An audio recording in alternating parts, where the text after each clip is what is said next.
जय श्री राम भक्त।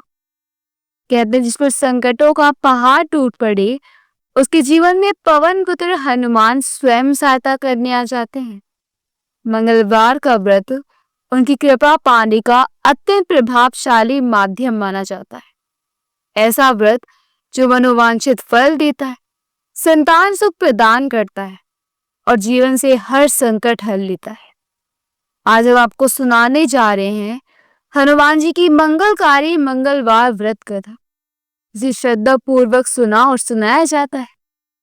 व्रत के लिए आवश्यक सामग्री होती है लाल या केसरिया फूल, मौली सिंदूर, चमेली का तेल, गुड़, चना, बताशे, गुगल धूप, घी का दीपक, पान के पत्ते, लौंग, इलायची, केला, नारियल, लाल कपड़ा, मौसमी फल, प्रसाद के लिए बूंदी या बेसन का हलवा, तांबे या पीतल का कलश तथा आसन। सुबह स्नान कर लाल वस्त्र पहने, पूजा स्थान को गंगा जल से शुद्ध करें। लाल आसन पर हनुमान जी की मूर्ति या चित्र स्थापित करें। रोली से तिलक लगाकर फूल, मौली, सिंदूर अर्पित करें। चमेली के तेल और सिंदूर से चोला चढ़ाएं। घी का दीपक जलाएं और गुगल धूप करें। पान, लौंग, इलायची अर्पित करें और गुड़, चना, हलवा प्रसाद पे रखें। इसके बाद श्रद्धा पूर्वक ओम हनुमते नमः या ओम रामदूताय नमः मंत्र का जाप करें और फिर इस मंगलकारी कथा का श्रवण करें। हनुमान कथा, जिसे मंगलवार व्रत कथा के नाम से भी जाना जाता है, इस प्रकार से ऋषिनगर में केशव दत्त ब्राह्मण अपनी पत्नी अंजलि के साथ रहता। केशव दत्त के घर में धन संपत्ति की कोई कमी नहीं थी। नगर में सभी केशव दत्त का सम्मान करते थे, लेकिन केशव दत्त संतान नहीं होने से बहुत चिंतित रहता था। दोनों पति पत्नी प्रति मंगलवार को हनुमान जी की पूजा करते थे। विधिवत मंगलवार का व्रत करते हुए कई वर्ष बीत गए।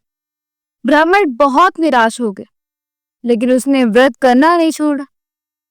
कुछ दिनों के बाद केशव दत्त हनुमान जी की पूजा करने के लिए जंगल में चला गया। उसकी पत्नी अंजलि घर में रहकर मंगलवार का व्रत करने लगी। दोनों पति पत्नी पुत्र प्राप्ति के लिए मंगलवार का विधिवत व्रत करने लगे।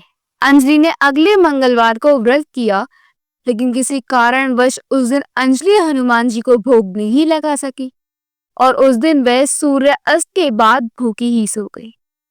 अगले मंगलवार को हनुमान जी को भोग लगाए बिना उसने भोजन नहीं करने का प्रण कर लिया।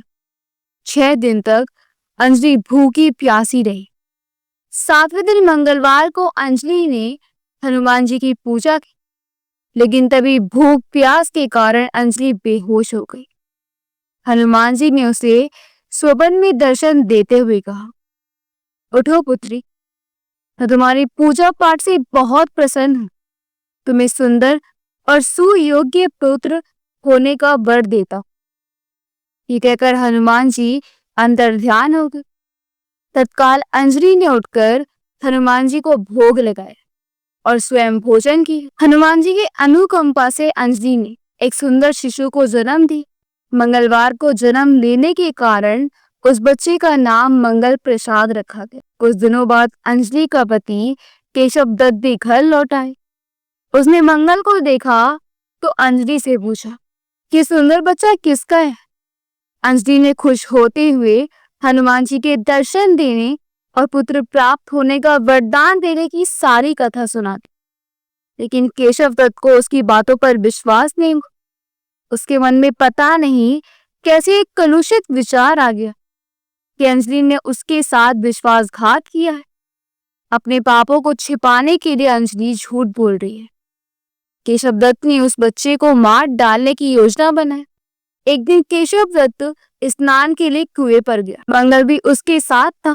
केशव दत्त ने मौका देखकर मंगल को कुएं में फेंक दिया और घर आकर बहाना बना दिया कि मंगल तो कुएं पर मेरे पास पहुंचा ही नहीं।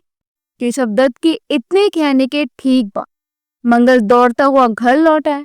केशव दत्त मंगल को देखकर बुरी तरह हैरान हो उठा।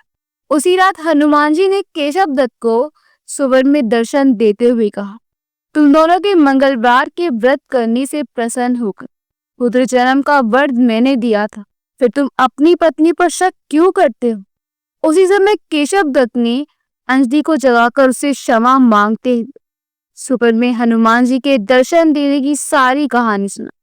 केशव दत्त ने अपने बेटे को हृदय से लगाकर बहुत प्यार किया। उस दिन के बाद सभी आनंद पूर्वक रहने लगे। मंगलवार का विधिवत व्रत करने से केशव दत्त और उनके सभी कष्ट दूर हो गए। इस तरह जो स्त्री पुरुष विधिवत मंगलवार का व्रत करके व्रत कथा सुन हनुमान जी के सभी कष्ट दूर करके घर में धन संपत्ति का भंडार भर देते, शरीर के सभी रक्त विकार के रोग भी नष्ट हो जाते। जो भी स्त्री पुरुष श्रद्धा एवं विश्वास से मंगलवार का व्रत करते हुए ये कथा सुनते हैं, हनुमान जी उनके कष्टों को हर लेते और जीवन में सुख संपत्ति आरोग्य तथा संतान सुख प्रदान करते हैं। अगर आपको ये मंगलकारी कथा प्रेरक लगी तो कृपया हमारे चैनल को सब्सक्राइब करें, वीडियो को लाइक करें और शेयर करना ना भूलें। जय बजरंग बली, जय श्री राम।